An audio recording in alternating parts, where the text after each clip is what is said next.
What do you think South Africa would have looked like if the Europeans had never landed on these shores? And compare it with present times or after the Europeans arrived. What do you think South Africa would, for example, I know it's difficult, but what do you think South Africa would have looked like in 2020 if the Europeans had never landed on these shores? Now, again, I have to say, how incredibly racist the question is. And I see that, your mode of thought basically proceeds from that kind of racist thought, because if you don't get the point I'm making, let me demonstrate. What you are asking me is tantamount to asking a victim of rape, what would your life have been had you not been raped? Because remember, integral to colonialism, which is the coming of Europeans to Africa, slave rape was integral to it. So what we are doing is asking victims of rape to say what would their lives had been like had they not been raped. And you don't see anything wrong with it, because your thought pattern proceeds from a very racist framework that says for these other people, it is possible, to say anything about them. But when those things are said about white people, then, certain sensibilities of justice, morality, and other sensibilities spring into action. But I'm going to answer your question nonetheless. I teach political science. So since I teach science and not clairvoyancy, I can tell you exactly what I know, would not have happened if colonialism had not happened in South Africa, or if white people had not colonized South Africa. I know for a fact that perhaps today in 2021, Steve Bantu Biko would perhaps or probably still be alive. Or if he would have died a more dignified death and not driven by Europeans, naked, brain damaged, from Port Elizabeth, what was then known as Port Elizabeth, to Pretoria.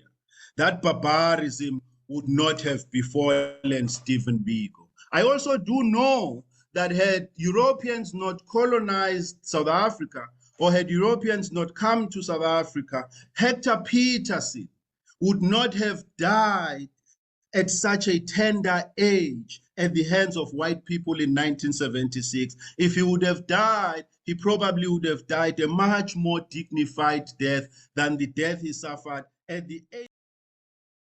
Greetings everyone, I hope you are fine. I hope you are doing well. And if you're new here, this channel is all about African history, politics, and many other things. So without any waste of time, I would like to begin by saying this gentleman here, according to my perception, he has exceptionally answered this question. Some people might say this question is a $1 million question, 1 million naira question, 1 million pula question, and etc. and etc. But I just want to say this is a question from the pit of hell. I have my own perception based on my history, based on my culture, based on my understanding, and based on my analysis as well. And I just want to say that is why I always say it is very important to understand that it's not everybody who should be allowed to stand before your children and teach them. Why? Because most of these things are more psychological than you can imagine. Because education is a tool that is used to empower people, is also a tool that can be used to make people feel defeated, to manipulate people, in other words, to do everything negative on people. So education is a very powerful tool. In other words, education can oppress you. Education can also give you freedom. That is why they say knowledge is power.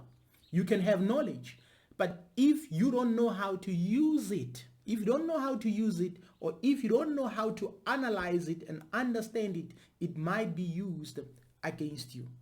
So most of the Africans right now as we speak are going through trauma,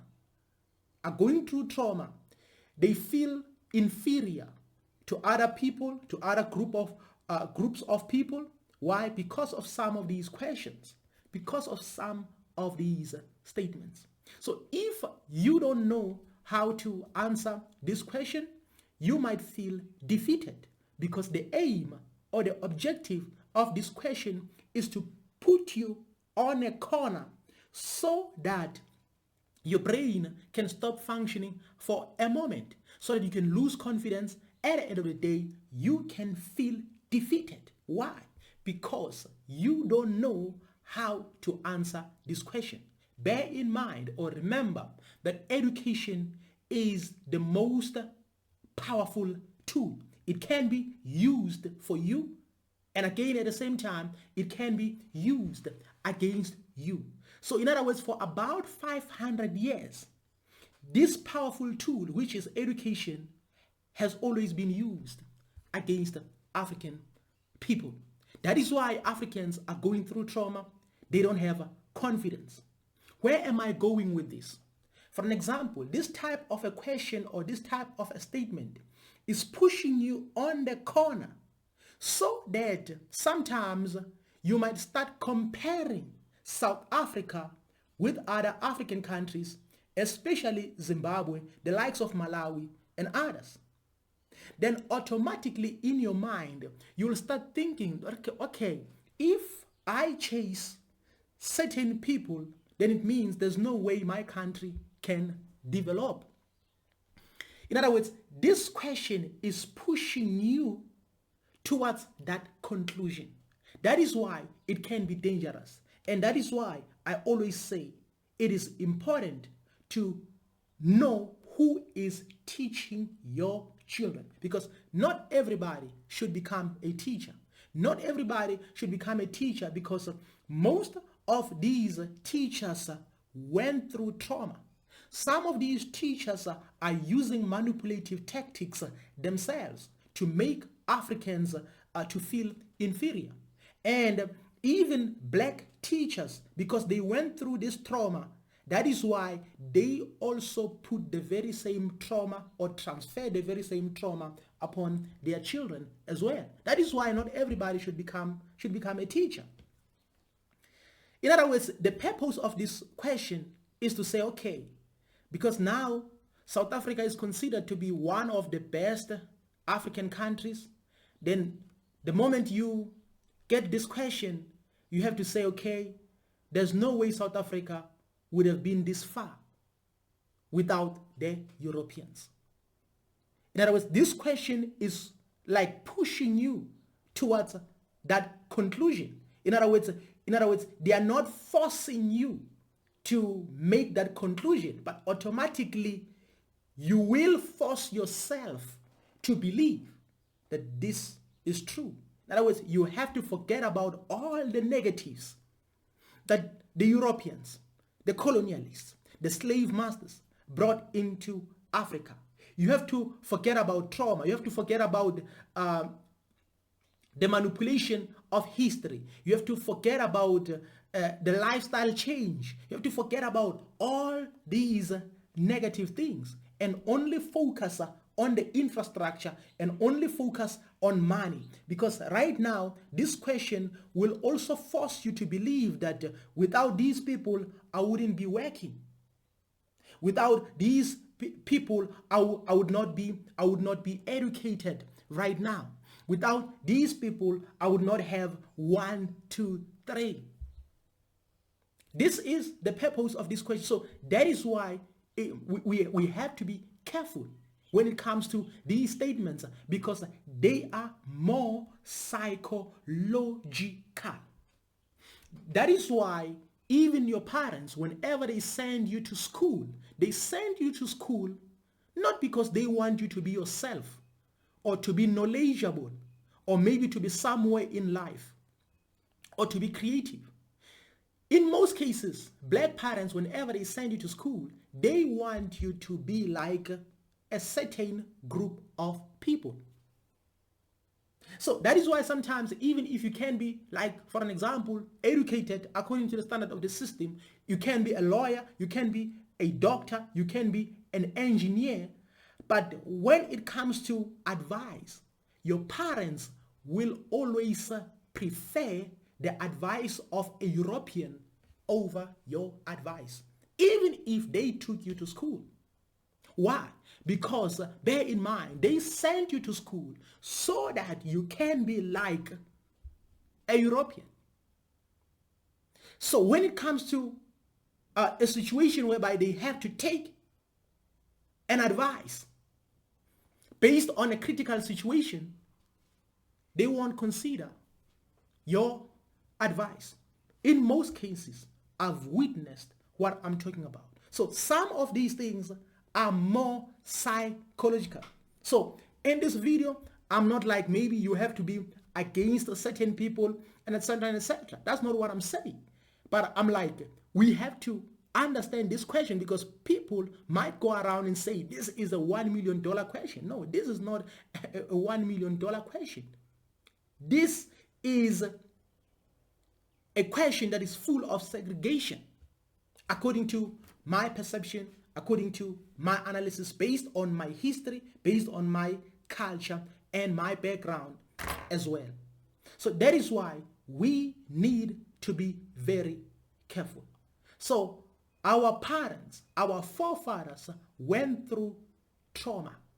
That is why they trust certain people over you when it comes to decision making, when it comes to anything, no matter how educated you are. Because first of all, they sent you to school so that you can be like them. In other words, according to them, you cannot be better than them. So this is a psychological a method that is used against Africans. That is why you should not allow anyone to educate your children, because some of these people who are educating went through trauma. If they don't believe in themselves, they cannot believe in your children. They will always make your children feel inferior. So now, they want to ignore all these negative things. They want to ignore all these negative things. We can talk about trauma. We can talk about history, the distortion of history. Not just the arrival of the Europeans in South Africa, but the arrival of the Europeans in Africa changed everything. History was distorted.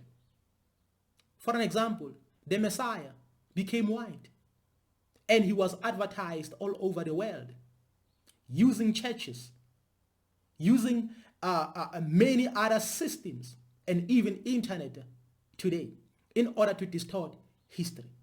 So in other words, without the arrival of the Europeans, history would not have been distorted.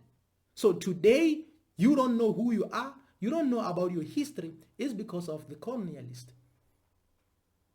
It's because of the colonialist. So before you can blame your politicians who don't care, but you have to know that this question can also tell you what is the source of the problem, without being like segregative, without being discriminative against any other group of people. But this is the fact. This is the fact, because history changed. Everything changed. Even the names of places changed. Everything changed. Even the demographics were changed, were twisted. Everything was twisted to the point whereby we start believing a lie. That is why right now, as we speak, truth is a lie and the lie is the truth. And again, we can also come to lifestyle. African lifestyle was good. 500 years ago, African lifestyle was on top of the world, but everything changed. Right now, as we speak, people imitate Europeans. People are imitating Europeans. They forgot about their lifestyle. So right now, as we speak, our families fall apart. Why? Because of education that installed, education that is put amongst us in order to divide us, not to empower us. And people are not aware. These are the consequences. These are the consequences. Without even talking about the killings of the people, the massacres and all those things. I don't want even to talk about those things, but I just want to talk about the lifestyle. Because if you go through a psychological manipulation, if you go through a psychological manipulation, you are going to most definitely change your lifestyle. This is what happened amongst Africans. So that is why right now Africans doubt themselves. They want to live in a certain way. They forgot about their principles because they think their principles don't matter. Democracy is all over our minds. Everyone is thinking about their rights. But even though they think about their rights, they don't want to do right things. They only want to do bad things, negative things that go against our culture and the traditions or our lifestyle in general.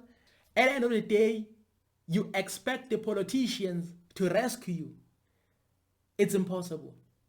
It won't happen, because you have to understand that the aim of the politicians is not to empower the family structure, to make sure that your lifestyle is okay, we respect one another, African values or traditional values. The aim of the politicians is not that.